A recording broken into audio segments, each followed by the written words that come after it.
Hello students, कैसे हो आप सभी। उम्मीद करता हूँ आप सभी अच्छे होंगे। आज की जो वीडियो है वो काफ़ी इम्पॉर्टेंट है फ्रेशर स्टूडेंट्स के लिए, पीजी स्टूडेंट्स के लिए। क्या आप भी कॉलेज में अपना करियर बनाना चाहते हैं, असिस्टेंट प्रोफेसर बनना चाहते हैं? तो इसके लिए आज मैं आपसे बात करने वाला हूं कि नेट क्या है, जेआरएफ क्या है, सेट क्या है, इसके लिए एलिजिबिलिटी क्या चाहिए, एज लिमिट क्या है, नंबर ऑफ अटेम्प्ट कितने हैं। तो सारी की सारी डिटेल आज मैं देने वाला हूं। नेट और सेट में क्या डिफरेंस है, जेआरएफ आप कैसे प्राप्त कर सकते हैं और कैसे आप जो है फाइनली कॉलेज के लिए जो वो सिलेक्ट हो सकते हैं या यूनिवर्सिटीज़ के लिए सिलेक्ट हो सकते हैं। तो ये सारे के सारे जो डाउट्स रहते हैं एक फ्रेशर्स के स्टूडेंट्स में, या जो एक कॉलेज में जो स्टडी कर रहा है ग्रेजुएशन में, उसने आगे अपने करियर के बारे में सोचा है कॉलेज या यूनिवर्सिटीज़ के लिए, तो उनके लिए ये वीडियो काफ़ी इंपॉर्टेंट है। तो लास्ट तक वीडियो को देखिए। तो इसमें सबसे पहले हम बात करते हैं कि डिफरेंस क्या है नेट, जेआरएफ और सेट। तो इसमें ही मैक्सिमम स्टूडेंट्स जो है वो काफ़ी कन्फ्यूजन में रहते हैं कि नेट क्या है, जेआरएफ क्या है और सेट क्या है। तो सबसे पहले जो नेट है वो है ए नेशनल एलिजिबिलिटी टेस्ट है ना। It is only eligibility test, ये एक एलिजिबिलिटी टेस्ट है। इसको क्वालिफाई करने के बाद आप जो है वो डायरेक्टली कॉलेज या यूनिवर्सिटीज़ में जो है वो मतलब आपको सीधे जॉब नहीं मिल जाएगी इसको क्वालिफाई करने के बाद। इसके लिए डिफरेंट फिर बाद में जब आप कॉलेज कैडर में जाएंगे या यूनिवर्सिटीज़ में जाएंगे तो हर एक स्टेट का अपना एक क्राइटेरिया रहता है। जैसे एचपी स्टेट की हम बात करें तो इसके लिए एंट्रेंस, इसके लिए टेस्ट होता है ना, एक कम्पिटिटिव एग्जाम होता है, उसके बाद इंटरव्यू होता है और इंटरव्यू के बाद फिर आपकी फाइनली सिलेक्शन होती है कॉलेज कैडर में असिस्टेंट प्रोफेसर के लिए।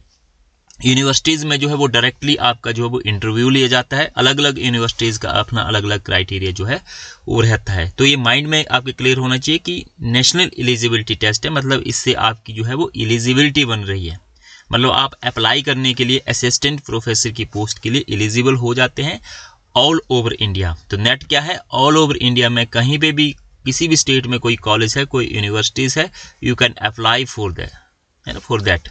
तो ये है इसमें नेट। अब है कि जेआरएफ क्या है। तो जेआरएफ मतलब नेट ही है, ये नेट और जेआरएफ ऑब्लिक जेआरएफ।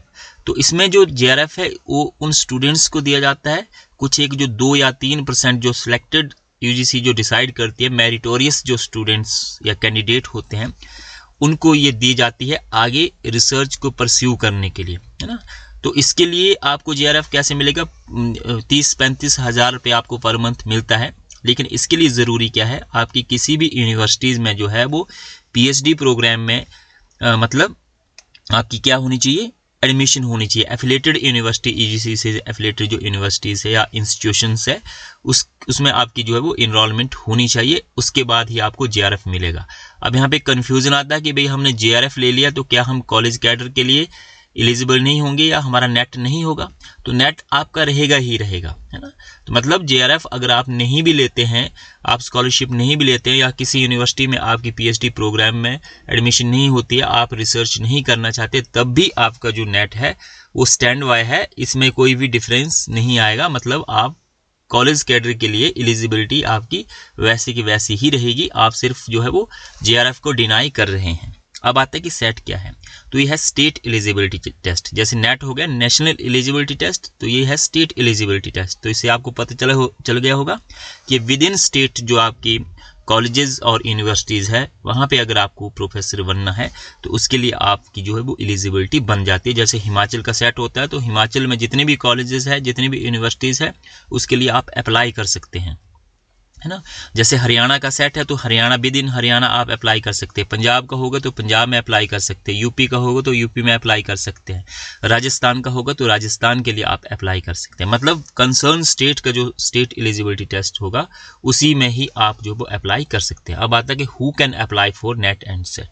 तो एनी स्टूडेंट, कोई भी स्टूडेंट जिसके पास मास्टर डिग्री है, डिफरेंट जो सब्जेक्ट है, चाहे वो हिस्ट्री है, पॉलिटिकल साइंस है, उसमें लिस्ट है, बहुत सारी लंबी लिस्ट है, 25, 30, 50 सब्जेक्ट जो भी आपके रहते हैं, उसमें आप जो है वो आपके पास कंप्लीट डिग्री है 55% के साथ, 55% for general category and EWS category without rounding. मतलब आपके राउंडिंग में नहीं होने चाहिए। मतलब 55% अगर आपके बन रहे हैं और आपको अगर ग्रेस मार्क्स मिल रहे हैं 5 या 6 मार्क्स, उसके साथ आपके 55% हो रहे हैं तो वो कंसीडर नहीं किए जाएंगे। मतलब विदाउट ग्रेस मार्क्स जो है वो आपके 55% जनरल और ईडब्ल्यूएस में होने चाहिए। और 50% मास्टर डिग्री में आपके ST SC या OBC या डिफरेंट जो कैटेगरी है उसमें आपके मार्क्स जो है वो होने चाहिए। उसके बाद आप अप्लाई कर सकते हैं। इसके साथ साथ जो इम्पॉर्टेंट है, जैसे मैंने फ्रेशर्स की बात की, तो freshers student can also apply. अगर आपकी MA में मान लो जून में आपकी एडमिशन हो रही है, दिसंबर में नेट आ रहा है, फर्स्ट सेमेस्टर के बाद आप दे सकते हैं उसको। इसके लिए फिर आपको जो है वो समय दिया जाता है। मैंडेटरी क्या है, जब आप इसको क्वालिफाई कर लेते तो रनिंग में जो है वो हो जाता है। मैंने जब किया था तो मेरा भी रनिंग में ही जो नेट और सेट था वो क्वालिफाई हो गया था। उसके बाद आपको विद इन 2 ईयर्स जो है वो क्या करना पड़ता है, अपनी जो डिग्री है विद 55 या 50% जो भी कैटेगरी के लिए है, उसके साथ आपको अपनी डिग्री जो है वो विद इन 2 ईयर्स जो है वो अपनी मास्टर डिग्री जो है वो जमा करवानी पड़ती है। उसके बाद फिर आपको जो है वो नेट या सेट का जो सर्टिफिकेट है उसको रिलीज कर दिया जाता है। तो आपके पास समय होता है, मान लो फर्स्ट सेमेस्टर में आपने एडमिशन ली और उसके बाद आपने दिसंबर में अपना फर्स्ट अटैम्प्ट दे दिया, तो उसके बाद जो है वो आपके पास 1.5-2 साल का समय बचता है। तो आपका इजीली जो है वो आप अपनी डिग्री को जो वो जमा करवा सकते हैं और नेट का सर्टिफिकेट ले सकते हैं। ठीक है, तो इसमें अब क्वेश्चंस आता है कि ये एग्ज़ाम कब कंडक्ट किया जाता है और कौन इसको जो है वो कंडक्ट करता है। तो ये जो है वो नेशनल टेस्टिंग एजेंसी इसको कंडक्ट करवाती है। नेट का ट्वाइस इन ईयर, साल में 2 बार ये होता है, जून में और दिसंबर में। जैसे अभी जो 2024 का हो रहा है वो जनवरी से स्टार्ट है, क्योंकि इस बार CBT कर दिया है। CBT मतलब कंप्यूटर बेस्ड टेस्ट है। इससे पहले ऑफलाइन किया था, उससे पहले ऑनलाइन था। ये समय समय पे UGC जो इसको चेंज करती रहती है। तो क्योंकि ये CBT है, कंप्यूटर बेस्ड है, तो ये अलग अलग स्लॉट में रहता है आपका डिफरेंट टाइम में। तो इस बार जून से हो रहा है। तो इसके लिए जो एप्लीकेशन इनवाइट की जाती है वो अक्टूबर एंड और नवंबर के फर्स्ट वीक में ये दिसंबर वाले के लिए जो है वो एप्लीकेशन इनवाइट की जाती है। और मई में जो है वो जून वाले के लिए, जून में जो टेस्ट होगा उसके लिए एप्लीकेशन इनवाइट की जाती है। तो इसमें जो शेड्यूल है उसके अकॉर्डिंग एप्लीकेशंस को फिल करने का टाइम रहता है। तो आप वेबसाइट पे इसको चेक कर सकते हैं। और इसके साथ साथ जो सेट है, अब आपका क्वेश्चन है कि सेट का एग्ज़ाम कब होता है। तो सेट का जो एग्ज़ाम है वो कंडक्ट किया जाता है पब्लिक सर्विस कमीशन कंसर्न जो स्टेट की जो एजेंसी है, रिक्रूटिंग एजेंसी, उसके द्वारा इसको कंडक्ट किया जाता है। तो इसमें कोई फिक्स नहीं है कि साल में 2 बार होना है, 1 बार होना है। ये अपना जो पब्लिक सर्विस कमीशन है वो अपने कन्वीनियंस के अनुसार जो है वो इसको गाइडलाइन इसके बारे में जारी करते हैं। और इसका जो सिलेबस है वो सेम होता है जैसे आपका नेट का सिलेबस रहता है ना। तो सेम आपका वही पैटर्न, फर्स्ट पेपर का वही पैटर्न जो है वो सेकंड पेपर का रहेगा। तो इसमें आप कंसर्न स्टेट के लिए अप्लाई कर सकते हैं। अब आता है ये डिटेल यहाँ पे कुछ दी है, यूनिवर्सिटी ग्रांट कमीशन। तो इसमें कैटेगरी 3 है हमारी। जब आपको एप्लीकेशंस इनवाइट किया जाता है तो 3 कैटेगरी रहती है। कैटेगरी 1 में award of JRF and appointment as assistant professor. तो JRF आपको मिलेगा, लेकिन इसके लिए जैसे मैंने बताया एडमिशन आपकी होना जरूरी है PhD के लिए। असिस्टेंट प्रोफेसर के लिए एलिजिबिलिटी तो आपकी स्टैंड बाय रहेगी और PhD में एडमिशन भी आपकी हो जाएगी विदाउट एनी एंट्रेंस। कैटेगरी 2 तो पहली जो कैटेगरी है मैक्सिमम इसी में ही अप्लाई करते हैं। तो नंबर ऑफ अटेम्प्ट जो है वो आपके JRF के लिए एज रिस्ट्रिक्ट की गई है। नेट के लिए नंबर ऑफ अटेम्प्ट का कुछ भी नहीं है, आप जितने मर्जी चाहे अटेम्प्ट जो है वो दे सकते हैं। इसमें कोई भी रिस्ट्रिक्शंस आपको नहीं है। तो इसमें जो JRF है पहली कैटेगरी के लिए अप्लाई करते हैं मैक्सिमम जो स्टूडेंट्स है जिनकी एज जो है वो 30 साल से ऊपर नहीं है जनरल कैटेगरी में। और जिनकी दूसरी कैटेगरी है उसमें 5 साल की छूट आपको मिलती है।